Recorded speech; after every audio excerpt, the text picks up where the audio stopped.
From KUOW 94.9 Seattle, I'm Ross Reynolds. The Libertarian Party has chosen its nominee for president. It's former Republican and two-term New Mexico Governor Gary Johnson. The Libertarian Party tried to draft Gary Johnson in 2000, but at the time he called himself an unwavering Republican. But he quit the party in December and accepted the Libertarian nomination just this past weekend. Gary Johnson, thank you so much for taking the time to be with us. Ross, thank you very much for having me on. So why did you leave the Republican Party, Gary? Well, first of all, I think the Republican Party left me, and for that matter, I don't know how reflective the Republican Party is when it comes to the way all of us feel in this country. And speaking with a broad brush, I think the majority of us in this country fall in the category of being fiscally responsible and socially tolerant. I don't know how well the Republicans do when it comes to that broad brush, and Democrats, same way. I think there is a third choice in this election. That would be me. Balance the budget, end the wars, get out of Afghanistan, bring the troops home. I support marriage equality. Let's end the drug war. Let's repeal the Patriot Act. Obama and Romney both. Let's not bomb Iran. Hey, let's take that apart. You said a mouthful there. Last week, President Obama said he personally endorses same-sex marriage, but his aides hastened to add that he still supports the state's right to decide on same-sex marriage. What do you think? Well, so good statements. I mean, it advances the issue, but maybe in a small way. I mean, this is analogous, I think, to civil rights in the 60s. If you left civil rights in the 60s to the states, I think there would still be segregated bathrooms today in some places in the South. I think that marriage equality is a constitutionally guaranteed right, and that it comes under that heading, same as civil rights in the 60s. But you, as a libertarian, believe in a smaller government. Would you advocate the federal government coming in and telling states what to do when it comes to same-sex marriage? Well, so there's the line of distinction is you always want to leave things to the states, but the federal government has a role when it comes to the Constitution of the United States, and I do think that this is a constitutionally guaranteed right. So federal government is going to always trump everybody when it comes to the Constitution and adhering to the United States Constitution, back to the analogy of civil rights in the 60s. Your read of the Constitution says that it guarantees the right to marriage for same-sex couples. Yes. Let's talk a little bit about the fiscally responsible side of your platform. You support balancing the federal budget immediately, if I read your material right. What does that mean, balancing the federal budget immediately?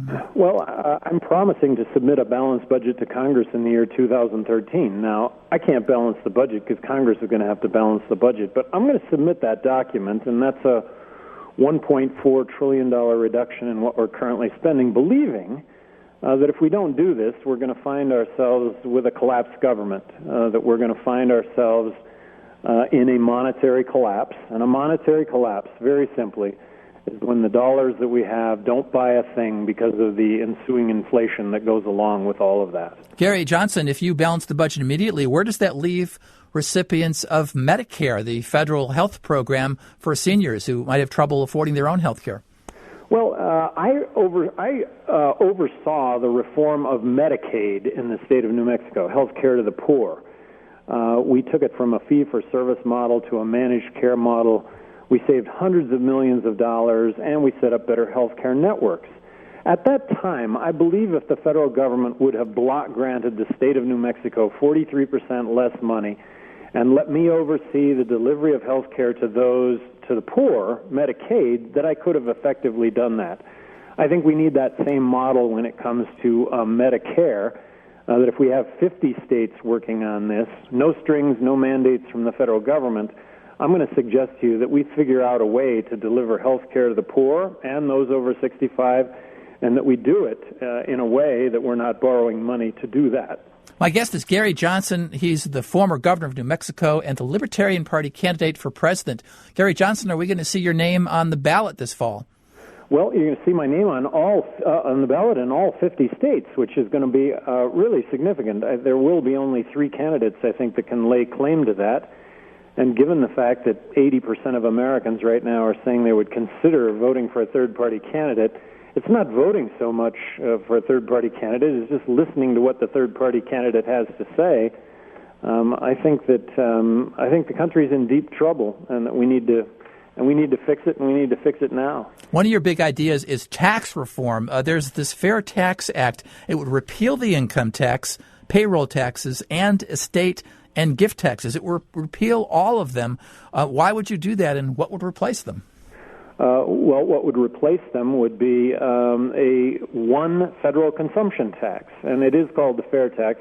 So for those listening, I would implore you to get online, check it out, fairtax.org. I think it really reboots the American economy for the next 100 years, that's the answer when it comes to jobs, because you'd have a zero corporate tax rate environment.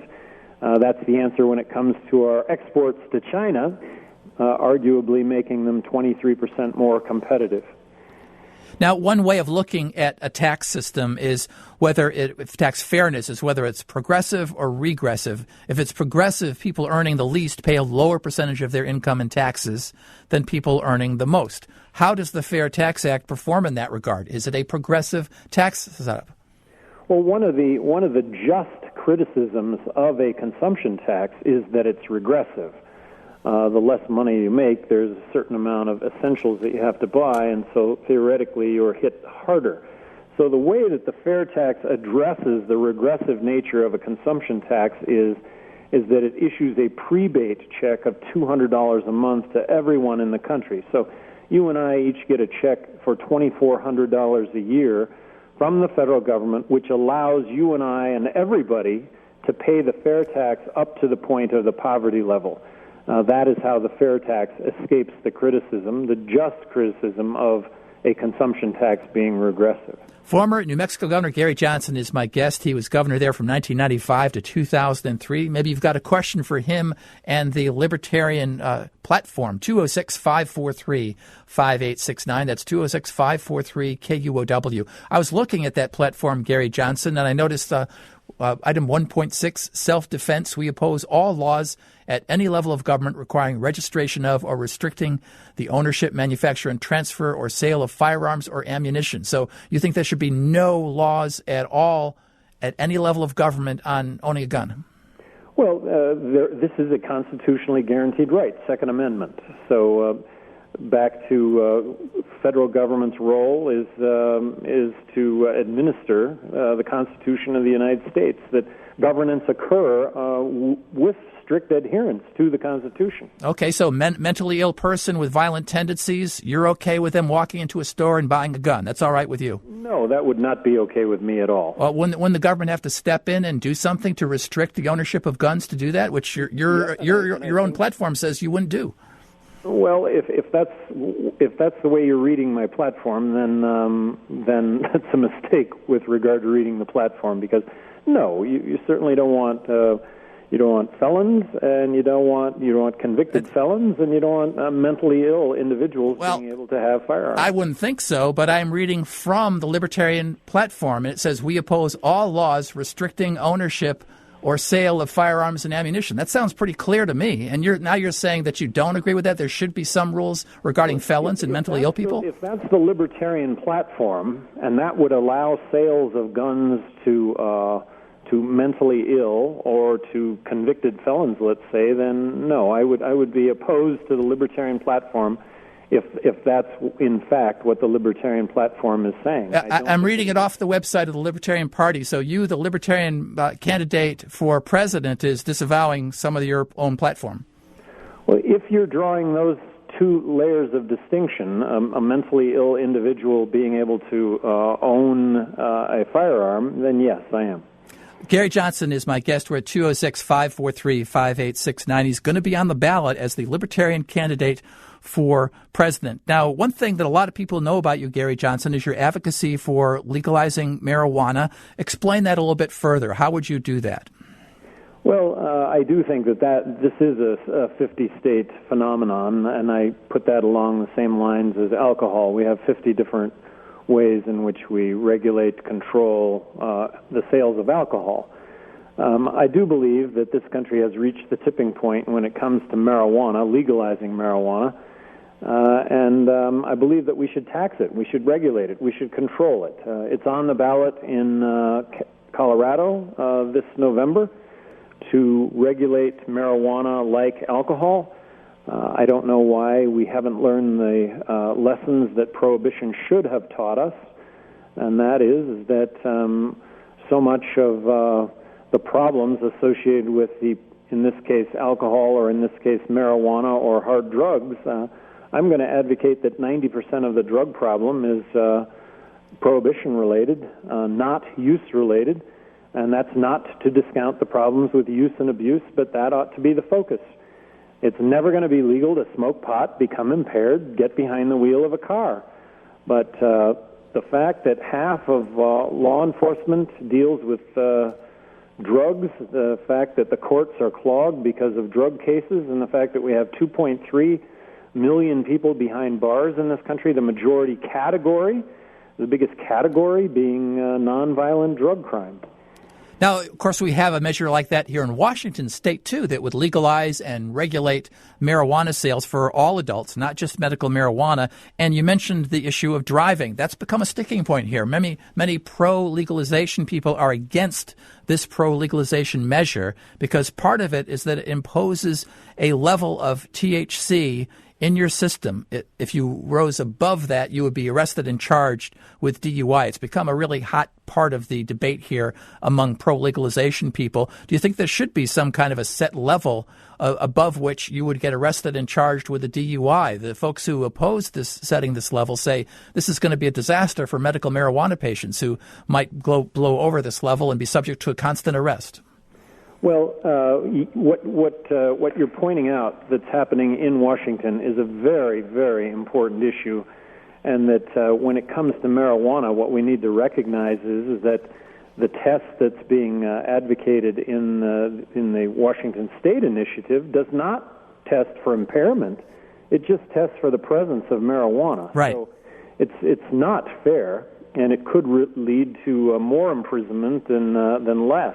What does need to be established, though, in the whole context of the issue is impairment.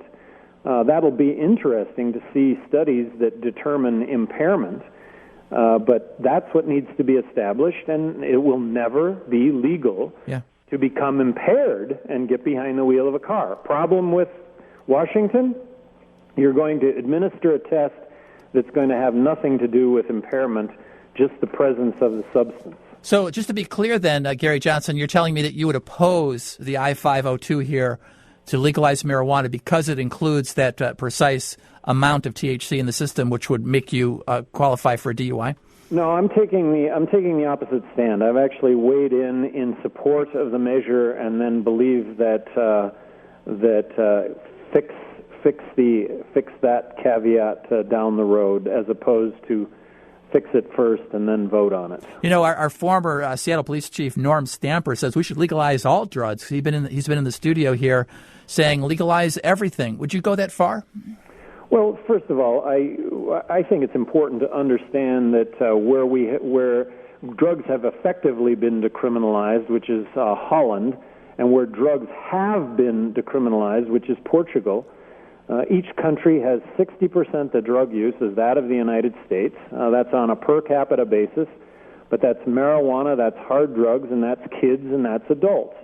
I think when we legalize marijuana, and I say when we do because I think we're at that tipping point, but I think when we legalize marijuana, I think the country takes giant strides toward rational drug policy being starting with the notion of looking at the drug problem first as a health issue rather than a criminal justice issue. So you think that legalizing marijuana might be a gateway to legalizing other illegal drugs? I do. I see it as a gateway to legalizing other drugs, and that's back to this notion of first, middle, last. Look at it as a health issue, not as a criminal justice issue, and understanding that it'll never be legal for anybody to become impaired on any substance and put themselves in a position to do harm or do harm to others. That's always going to be criminal. Gary Johnson, do you think you've got a chance to be elected President of the United States? Yes, and it really rests on the following pie-in-the-sky scenario, which is to poll at 15% against Obama and Romney and be on the national debate stage with the two of them. If that happens, given that 80% of Americans right now are saying they would consider voting for a third-party candidate, I think anything can happen. Right now I am polling at 8% against the two of them. Most significant, I think, to the 8% is the fact that I'm the third name, not so much that it's me, but as this goes forward, I think recognition of being on the ballot in all 50 states, recognition that, Johnson, the Libertarian candidate, actually has more executive experience than Obama and Romney combined. Maybe Johnson really crushes Obama when it comes to civil liberties, repealing the Patriot Act, bringing about marriage equality.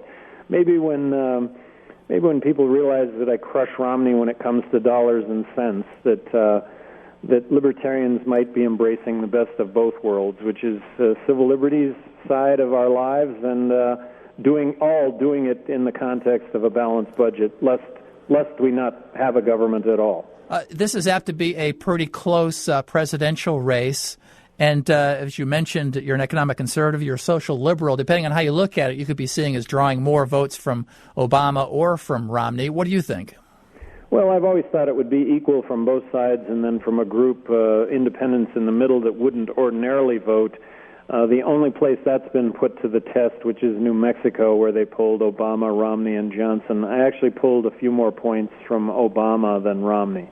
Gary Johnson, you've climbed the highest mountains on 4 continents, including Everest. You've participated in Hawaii's invitation-only Ironman Triathlon Championship. If you're elected president of the United States, what would you do about the problem of obesity?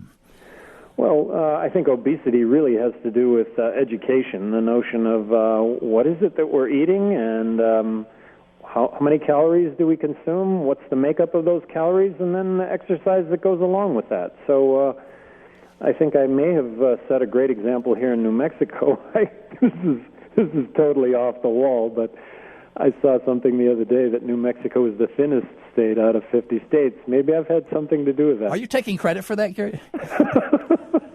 Gary, you're going to make it out to the Evergreen State. You're going to come out here during the campaign. Oh, yes. The Evergreen State is just on its own merits. Being able to go out to Washington State is a good thing. Well, I hope we'll get you in the studio when you come by. We'd appreciate that. All right. That sounds good. Gary Johnson, thanks so much for being with us. Gary Johnson, the Libertarian candidate for president. David Hyde produces the conversation with Arwen Nix. Our loyal and dedicated engineer is Andy Hurst, performing excellently, as always. From KUOW 94.9 Seattle, I'm Ross Reynolds.